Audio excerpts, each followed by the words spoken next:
What's up, guys? It's me, Sneezy, and he's back at it again with another epic drawing video. Today, I'm gonna teach you how to draw an infinite loop.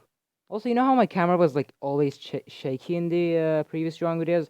That's because I was trying to hold it like with my hand while I was trying to draw. That's why the drawings were like kind of terrible. Now we've got a cameraman. He's my cousin. He came over to see us today. So yeah. So I'm gonna teach you how to draw an infinite loop. Okay, let's go.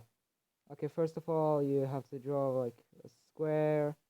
There we go. And then you gotta draw like this. No, as long.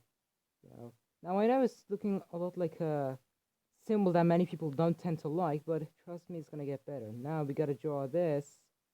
You know, even when I'm not holding the camera, I still draw terribly, which is very sad. Then one, two, three, one and a two and a three.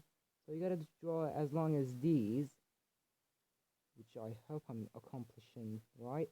And then you gotta draw a this and a this and a this and a this. Now, well, my drawing's a bit terrible, but yeah, I hope you guys get the general idea of it. So yeah, sorry for not uploading in like forever, a year. How long has it been? Whatever, that doesn't matter now. Well, I'm back at it again with the video, so yeah, enjoy, I guess. So yeah, see y'all later and Sneezy out.